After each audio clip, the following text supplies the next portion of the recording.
Biblioteca de Bolso, uma conversa informal a três sobre a relação que estabelecemos com os livros. Uma ideia original de Inês Bernardo E José Mário Silva. Bem-vindos a mais um episódio de Biblioteca de Bolso. Esta semana a nossa convidada é a Lídia Jorge, uma das mais importantes escritoras portuguesas da atualidade. Algarvia de Gema, nascida em Beliqueime, estreou-se em 1980 com o romance O Dia dos Prodígios. Seguiram-se outros 10 romances, 6 livros de contos, além de textos de literatura infantil, ensaio e teatro. A lista de prémios é extensa e inclui todos os principais galardões atribuídos em Portugal e alguns internacionais, como o Prémio Jean Monnet de Literatura Europeia, o Prémio União Latina e o Prémio Albatroz, da Fundação Günter Grass. Em 2014, foi homenageada pelo Festival Escritaria, poucos meses depois de publicar o seu último romance, Os Memoráveis, no qual recupera a história do 25 de Abril e de alguns dos seus protagonistas. Em março deste ano, viu uma peça inédita, Instruções para Voar, ser estreada no Teatro da Trindade pela Companhia de Teatro do Algarve. E acaba de lançar, pela sua editora de sempre, Dom Quixote, o livro de contos O Amor em Lobito Bay. Muito obrigada, Lídia, por ter aceitado o nosso convite. E partimos imediatamente da Baía de Lobito, subindo a costa até ao Congo, para mergulhar no coração das trevas do Joseph Conrad, o primeiro livro que nos trouxe. Com que idade é que leu este livro? Isso é uma boa pergunta. Não sou bem capaz, mas já não era muito jovem, não. Eu acho que devo ter lido por volta dos meus 40 anos, coisa assim. Foi uma descoberta, digamos, tardia já. Mas impactante. Mas impactante, muito forte, muito forte. Sei que, passado pouco tempo, vi o Apocalipse Now. E, portanto, que é baseado no Coração das Trevas. E, portanto, estive a fazer a comparação e a ver de que modo é que esta ficção deu origem, e depois interessei-me bastante, mas interessei-me logo bastante pelo significado do livro. Aliás, eu penso que foi também por essa altura, talvez, que depois descobri que o Sven Lindqvist escreveu um texto baseado numa das frases do Coração das Trevas, o Exterminate All the Brutes, e que é, digamos, o coração do Coração das Trevas, não é? E que é o ponto mais, digamos, mais fulcral e importante da subida por este rio acima, não é? Que é uma, digamos, ao mesmo tempo uma metáfora da civilização e ao mesmo tempo do contacto da civilização europeia com as outras civilizações, e ao mesmo tempo é o anúncio das trevas que iriam vir com a Primeira Guerra Mundial, não é? Porque, no fundo, isso foi das coisas que mais me impressionou, foi a forma como, sendo 3 personagens, o narrador, claro, mas o narrador, aquele que ouve a história, o Marlowe, que conta como personagem, e o Kreutz, que lá está, que parecem 3 diferentes, mas que eu acho que são 3 que se unem num só. Digamos, no tipo de... É uma metáfora de um sentimento de pressentimento interior em que as 3 personagens... E é o homem ocidental. É o homem ocidental que está em causa, exatamente, é o homem ocidental. E, precisamente, o livro do Sven Lindqvist tem uma tese. A tese é de 92, este livro do Lindqvist, que é a tese de que o extermínio portanto, o Holocausto da Segunda Guerra Mundial, ele é experimentado antes pela colonização, enfim, a colonização dos europeus. É um livro poderoso, também do Sven Lindqvist, baseado neste, e que mostra, portanto, é um livro de tese que mostra isso, que quando se estava a exterminar todas as bestas, todos os selvagens, lá foi o mesmo, digamos, comando. Foi o ensaio da barbárie. Exatamente, foi o ensaio da barbárie. Sim, e que este homem, e que o Conrad teve a capacidade de perceber, não é? Que a barbárie vinha para a Primeira Guerra Mundial e depois acabaria por ser, digamos, no aspecto mais exuberante do extermínio direto, a Segunda Guerra Mundial, não é o Holocausto. É, no entanto, um livro também que não está isento de polémica. É apontado por muitos como uma visão demasiado ocidental e até xenófoba do homem africano e das civilizações que estavam em África. Como é que viu isso refletido e como é que isso mexeu? Bem, eu acho que isso que tem razão com o nosso olhar de hoje, mas eu acho que nós devemos ser suficientemente generosos para ver o significado que isto tem naquela altura. Quer dizer, nesta altura, aliás, foi publicado em duas, agora não me lembro bem do nome da revista, está aqui, mas também não importa, mas em 2 números seguidos, não é? E um pouco a medo, no meio de outras. Porque para a altura isto foi um choque muito grande, quer dizer, a ideia do gentleman, do homem civilizado que entrava na selva para domesticar os outros como se fossem bestas. Quer dizer, havia pessoas que achavam que eles não tinham, que os africanos não tinham alma, não é? Quer dizer, a própria igreja condenava o casamento entre uma branca e um preto. Era como chamavam, não é? Portanto, aliás, há imensas obras, e até há uma que nós conhecemos bem, que é o Delfim, em que, digamos, a ideia de crime absoluto, que é uma branca dormir com um preto, não é? A dormir com um negro. Era alguma coisa... Uma espécie de uma abominação. Uma abominação. Sim. E ainda o Equador do Miguel Sousa Tavares também passa por aí. Exatamente. Não é? Quer dizer, é, digamos, alguma coisa que vem, que se arrastou até há pouco tempo, não é? E, portanto, quando nós, que hoje temos uma consciência, digamos, hoje nós não fazemos qualquer diferença de cor, de etnia, quer dizer, para nós isso hoje para nós é belo mesmo, não é? Digamos que as pessoas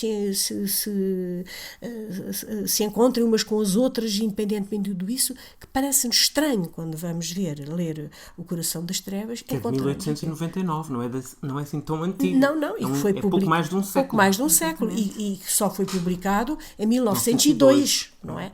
Portanto, é extraordinário. Quer dizer, nós temos também... tem esse lado fino e secular de quase prenúncio do que vinha depois. Sim, tem, sem dúvida alguma. E há também aqui, digamos, aquilo que era o romance negro da altura, aquilo, um pouco daquilo que era o neogótico da altura, não é?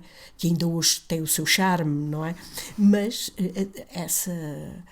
essa coisa do horrível, que entretanto, que era no fundo o pós-romântico que aparece, portanto, inscreve este livro num tempo. Quer dizer, não sai fora do tempo, sai uma parte, naturalmente, mas está ancorado na época. E para a Lídia, que o leu aos 40 anos, ou cerca disso... Não tenho bem a certeza, mas acho que sim. Como é que o leu, tendo em conta a sua relação com a África e as suas experiências pessoais? Como é que foi a sua abordagem e a recepção deste livro? Pois foi isso. Pois eu estou a ver quando é que eu terei lido, porque eu acho que quando escrevi Costa dos Murmúrios, eu penso que já tinha lido o Coração das Trevas. Portanto, o que eu estou a dizer possivelmente está falhando em datas, porque eu lembro-me que eu tinha a consciência de que existia, digamos, esta história quando escrevia a Costa dos Murmúrios. Eu tinha-me feito uma pergunta. Como é que com a sua relação com a África e a sua experiência de vida, como é que chegou, como é que interpretou este livro? Quer dizer, eu interpretei este livro como o cúmulo, digamos, o cúmulo do domínio do poder de uma etnia sobre outra, de uma civilização sobre a outra. E, precisamente, isto foi um tema que me tocou muito, pela minha própria vivência, porque eu conheci a África nos últimos anos da Guerra Colonial. E era tudo muito violento. E os portugueses representavam, na altura, os últimos que não tinham, digamos, interpretado à letra a Conferência de Berlim. Quer dizer, nós estávamos contra a história passado todos aqueles anos, não é? E, digamos, eu fui uma rapariga do final dos anos 60, princípio dos anos 70, E, portanto, tinha todas as ideias idealistas, naturalmente, sobre o contacto entre civilizações e entre etnias. E aquilo que eu senti quando cheguei à África foi que isto que aqui estava, o coração das trevas, era vivido por muita gente. Digamos, o domínio o tratamento das pessoas de lá como o indigente absoluto, como o não inteligente, como o meio animal, como o incapaz, como o não inteligente, era alguma coisa que me chocava profundamente, profundamente. E eu tive pessoas que trabalhavam comigo em casa, me ajudavam, que eram de uma delicadeza, de uma compreensão, de uma doçura, digamos, eram outras pessoas, mas eram pessoas com qualidades absolutamente extraordinárias de dedicação. Houve um rapaz que cuidava dos meus filhos, que um dia disse que eu estive numa situação de perigo, no meio de um bairro de caniço, e ele disse-me, só se me matarem a mim é que lhe farão mal. E ele, digamos, isto pode parecer uma botada, mas a situação era muito dramática. Eu meti-me numa alhada, conduzindo um carro por um sítio onde não devia, e as pessoas na zona sentiram-se ofendidas, e já tinha acontecido o 25 de Abril aqui, estava tudo, digamos, muito tenso, e as pessoas avançaram para mim com objetos para o carro. Ainda por cima eu ia num BMW branco, quer dizer, deve ter sido ali vem a colona absoluta, não é? E, portanto, eu apareci como, digamos, como o exemplo, como a típica pessoa que ia, portanto, que devia ser abatida, não é? E ele saiu do carro e foi falar com as pessoas e voltou depois para dentro do carro. Eu tremia completamente, não é? E ele fez isto, quer dizer, ele aprendeu a escrever lá na nossa casa, e quando ele queria vir para Portugal, mas era numa altura em que vir para Portugal considerava-se uma exceção, uma coisa extraordinária, uma dificuldade enorme, porque era como um despaizamento, quando hoje é o mais corrente possível, não é? Então, chamaram-me a atenção. Onde vais pôr? Como vais pôr? Esta pessoa vai ficar completamente estranha em Portugal, não pode ser. E ficou. Mas ele escreveu-me um papel, deu-me uma fotografia que eu ainda hoje guardo, em que ele diz de Mário Semente, seu menino. Digamos, Semente, ainda por cima. Mário Semente. Que belo apelido. Belo apelido, não é? Mário Semente, seu menino. Quer dizer, eu encontrei cenas maravilhosas, houve cenas maravilhosas de encontro com as pessoas de lá. E fui professora de muitos rapazinhos de lá e raparigas de lá. E percebi, digamos, que tudo isto era ainda vivido, mas muitas pessoas estavam dando a volta a isso. Muitas pessoas tratavam com a humanidade e como iguais. E, portanto, era já um outro momento, mas ainda existia este quadro. Vamos agora mudar de geografia e de tempo no segundo livro, Golpe de Misericórdia, de Marguerite Yourcenar, que se passa na costa do Báltico, a seguir à Primeira Guerra Mundial, sim. Bielorrússia, ainda no contexto da Guerra Civil russa, e portanto é outro universo, são outras referências culturais, mas são 3 personagens também, e também há um efeito de alguém que conta a história que se passou há muito tempo, portanto tem essa similitude com o Conrad. Mas no caso da Yourcenar, como é que a Yourcenar entrou na sua vida de leitora? Bem, a Yourcenar entrou pela obra-prima dela, que foi a morte de Adriano, de facto. Também não me sei bem quando, quer dizer, foi acho que no momento exato. Naqueles livros arrebatam por completo, quer dizer, é um livro que nunca mais se fica igual depois de ler, não é? Mas eu acho que, por alguma razão, eu escolhi livros pequenos. Muito pequenos, é verdade. Pequenos, grandes livros, ou grandes livros. Mas eu gosto de pequenos, grandes livros. E muitas vezes, assim, quando me pedem um conselho para ler, eu gosto de dar livros pequenos, sobretudo quando os leitores, como é dizer, sobretudo quando não são ainda leitores apaixonados pela literatura. E eu acho que um livro pequeno permite a quem, enfim, a pessoa que não tem o hábito de ler, ir-se apaixonando a pouco e pouco pelos livros e perceber que um livro é um objeto, digamos, precioso e indispensável, e pode fazê-lo a partir de pequenos livros, sem apanhar logo uma grande estafa, não é? Porque depois... Mas um pequeno livro pode ter a perfeição literária lá. Pode ter a perfeição literária lá, sem dúvida alguma. E eu acho que estes 3 que escolhi são 3 que têm a perfeição literária. Aliás, O Golpe de Misericórdia, é um livro absolutamente perfeito. Perfeito. É um livro contado, digamos, é também uma história contada, não é? E narra uma história. A Agostina Bessa Luís, nesta edição da Dom Quixote, tem um prefácio, e um prefácio que é maravilhoso. E ela fala de que é uma história, que é um livro sobre a liberdade, que é um livro sobre o poder da liberdade. É verdade, mas eu acho que é mais, do meu ponto de vista, é mais um livro sobre a contestação contra a indiferença. Porque a história é esta condessa, agora quero lembrar o nome dela, são dois irmãos. São dois irmãos, exatamente, Sofia de Reval, e que tem um irmão, e há um homem, Eric de Lomonde, que este Eric de Lomonde, no fundo, ama os dois, digamos, a rapariga e o rapaz. E isto entra dentro daquilo que é a temática da Yourcenar, que tem muito, digamos, a questão do homem.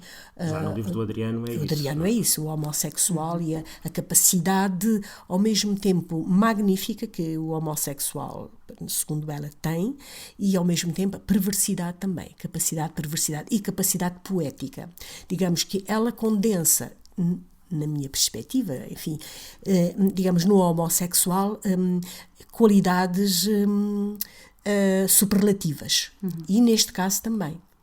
O Eric von Lemond é um sádico. É um sádico porque ama os dois, mas, claro, a sua relação é com o irmão dela, não é? E ela tem um problema, ela foi violada por um soldado russo. O que, na altura, bem, é sempre, não é? Mas na altura era qualquer coisa considerado como uma ferida inultrapassável. E o que acontece aqui é a gente assiste, o leitor assiste... Um curso bolchevique, não é? Como? É um bolchevique. Sim. Porque eles eram aristocratas, exatamente, eles eram brancos, exatamente. E ela foi violada por um bolchevique, por um vermelho. E eles, portanto, pertencem ao grupo da resistência, não é? Ora, o que acontece é que nós, ao longo destas páginas, percebemos a paixão desenfreada que esta rapariga, digamos, que conheceu o sexo, mas amaldiçoado pela situação, digamos, nutre corpo e alma, não é uma paixão platónica, ela entrega-se completamente, não é? Ela entrega-se, mas absolutamente em vão, não é? E, a certa altura, mesmo perante ele, ela diz que gostava de ser como o cão, quando o cão morre. Ela diz que tem pena que o cão morra, porque ao menos o cão gostava dela. E diz isso diante dele, faz tudo para, inclusive, chamar a piedade dele. E ele nunca cede, não é? E até que ela vai embora, não é? Ela vai embora, não sei se devo contar tudo. Não devo contar tudo. Vamos contar tudo. O livro é pequenino, ainda por cima. O livro é muito pequenino, não, de modo nenhum. Não vamos estragar. Mas, digamos, esta, é uma história, de facto, como a Agostina diz, para veteranos, digamos. Eu não aconselho a um jovem a ler, porque é brutal, não é? É absolutamente brutal a história e como ela termina, e a força do caráter, digamos, estamos aqui perante a força de caráter daquilo que se considerava o aristocrata, porque, repare, um dos preconceitos da Yourcenar é a aristocracia, quer dizer, ela coloca o grande caráter sempre no aristocrata, não é? E aqui é uma luta, é o amor perverso entre gente aristocrata e, portanto, em que vão até aos limites, não é? E este limite aqui é fortíssimo, mas Acho que, enfim, como a Agostina diz, é para veteranos e de todas as classes, não é? E o que é que a mais impressionou e que teve mais impacto neste livro para que o elegesse e para que pensasse Sim, nele? o que mais me impressionou foi a falta de remorsos dele. Porque ele conta, quer dizer, no fundo ele abate-a, não é? A pedido dela própria, ele abate-a e passado, quando conta esta história, muitos anos depois, não é? Quando está ferido, numa gar, à espera do comboio, não é? Ele conta a história ainda com frieza. O que mostra uma espécie de brutalidade de um homem contra uma mulher. E isto, para mim, digamos, não sei se a própria Yourcenar teve conta, digamos, da monstruosidade que pôs neste livro. Porque ele não tem um pingo de humanidade para ela. Passa tudo isto e não tem remorsos. Eu não lhe leio. Houve uma vez, eu disse isto, alguém me disse, não tem remorsos, não sei o quê. Mas eu fui ler outra vez e não acho que tenha remorsos. Não tem. Estão de acordo comigo? Sim, não tem. E por falar em brutalidade de um homem sobre uma mulher, passamos já para o terceiro livro, Um Copo de Cólera, do Radwan Assar, que é um livro, um dos 3 livros que ele escreveu. É um escritor muito parco, muito escasso, e o próprio livro tem 50 e poucas páginas, e curiosamente esteve agora pré-selecionado para o prémio Man Booker Internacional, porque só agora é que foi traduzido para inglês, que é incrível, como é que passados tantos anos, o livro foi escrito em 1970 e foi publicado em 1978, e de facto é outro livro que é brutal. É brutal. e não sei se também foi por afinidade de alguma não maneira. Não pensei nisso, mas agora noto que sim. E que também é um livro que, no fundo, é o palco de um combate. De um combate, exatamente. Entre um homem e uma mulher. Exatamente. É mesmo. No âmago da intimidade. Exato, no âmago da intimidade. Enquanto no outro, digamos, há um espaço, que acabámos de dizer, há um espaço físico exterior fora. Aqui é histórico, exatamente. Aqui, neste caso, passa-se dentro de uma casa, não é? E, portanto, com uma cerca. E tudo é ali, porque é um lugar de clandestino onde a rapariga, digamos, da burguesa, que pensa que está lutando pelos proletários e pelos da baixa classe, acaba por ser amante do homem, não é? De essa maneira também é um bocado aristocrata, embora não tenha uma pose aristocrata, não é aristocrata, mas tem uma pose de e que ele está permanentemente a lutar. Aliás, eu acho que é curioso dizer o que está aqui na contracapa, pelo menos não sei se na contracapa da edição portuguesa, mas na contracapa da tradução da edição brasileira diz o que é um copo de cólera. E diz, é uma guerra entre sexos, é um discurso do marginalizado, é uma descrição de Narciso, é uma reflexão sobre o poder, é um confronto entre a força do corpo e o postiço das ideologias, é uma reflexão sobre as relações entre razão e emoção, é uma história de amor, pode ser tudo isso e até mais, mas é sobretudo linguagem.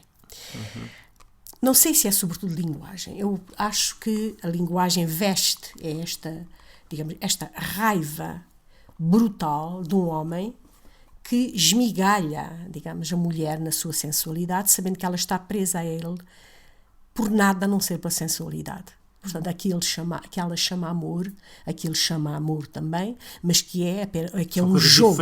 São coisas diferentes, para um e para o outro, são diferentes.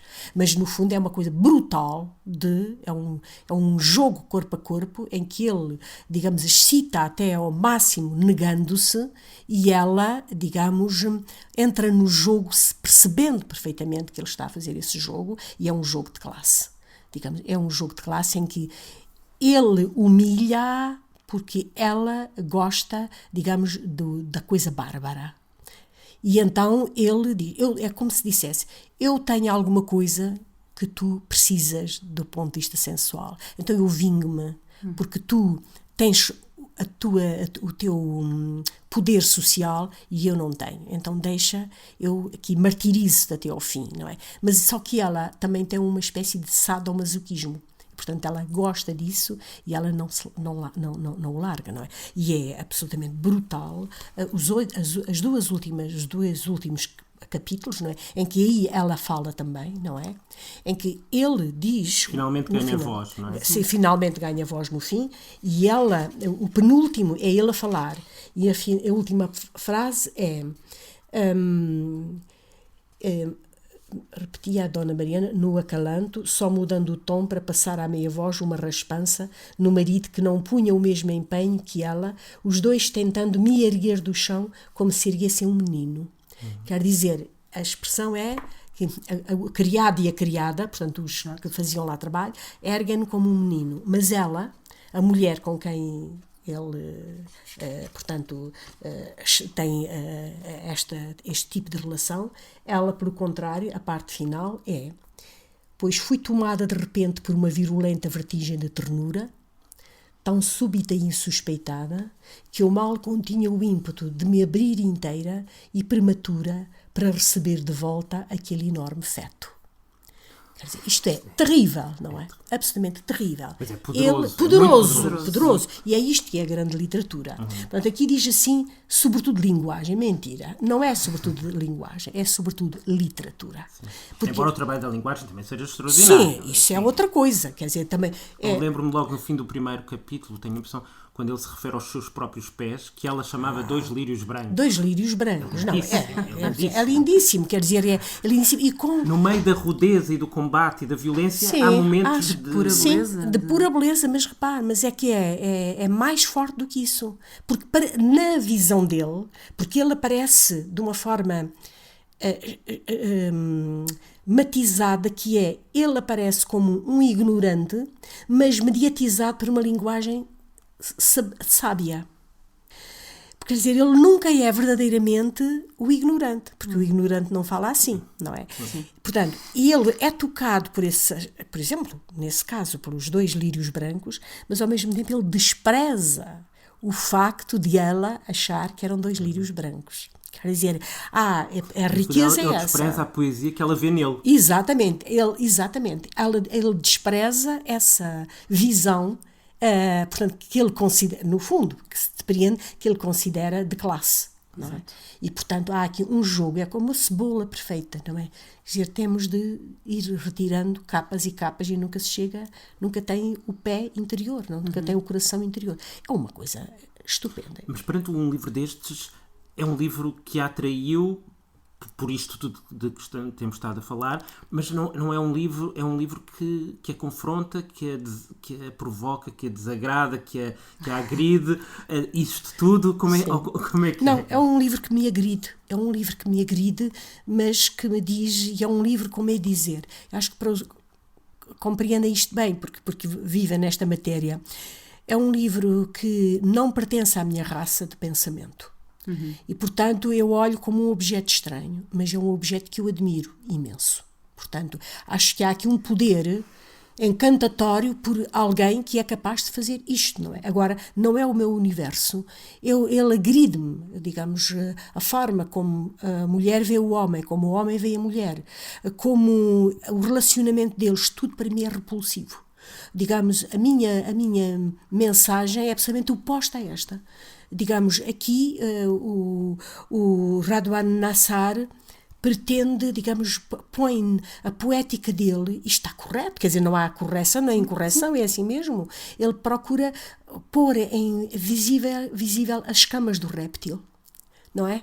E aquilo que... Eu não sou capaz de fazer isso, compreende? Mas eu gosto muito daquilo, literariamente, daquilo que me é oposto, não é? E, portanto, eu tenho ao mesmo tempo... Podemos admirar o réptil. Podemos admirar o réptil, sem dúvida alguma. Podemos admirar, é um fascínio, não é?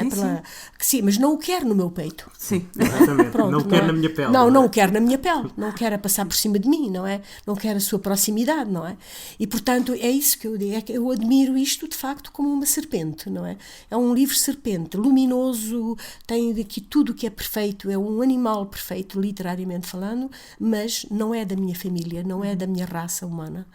percebe? Não é da minha raça. Agora, acho que é um livro que deve ser lido, e que, portanto, uma vez que esta biblioteca de bolso são os livros impressionantes, eu acho que é impressionante digamos, pela densidade. Isto é como uma espécie de, digamos, de buraco negro. Quer dizer, tem uma densidade tão grande, tão grande, tão grande, que não há hipótese nem sequer de se imaginar no fundo, a dimensão. É um coração cheio de trevas. Sim, é um coração aberto, completamente cheio de trevas, não é? Portanto, vejam. É o círculo perfeito. O que hoje vos trouxe foi só coisas más, muito más, todas más. Não é como a história do capuchinho vermelho. Mas cheias de atração. Cheias de atração. Como, e é isto. Como os buracos negros. Como os buracos negros que sugam, não é? Exatamente. Exatamente. Vamos recordar que O Coração das Trevas, de Joseph Conrad, está disponível em várias edições, que variam de preço entre os 9 e os 10 euros. O Golpe de Misericórdia, de Marguerite Yourcenar, conta na sua edição de Dom Quixote ainda com uma introdução de Agostina Bessa Luís, e o seu preço ronda os 14 euros. Este Copo Cheio de Cólera, de Radwan Nassar, é publicado pela Relógio d'Água. Pode ser um pouco difícil de encontrar, mas está disponível, e o preço situa-se nos 8 euros. Quem está sempre aqui é o Biblioteca de Bolso, todas as segundas-feiras, através do iTunes, do SoundCloud e por subscrição RSS. Não se esqueçam de classificar e de criticar os nossos programas, seguir-nos nas redes sociais, na nossa página de Facebook, em facebook.com/Biblioteca de Bolso. E por aqui nos despedimos. Muito obrigada, Lídia. Eu é que agradeço. Muito obrigado. Muito obrigada. Até à próxima semana com um novo convidado. Até para a semana.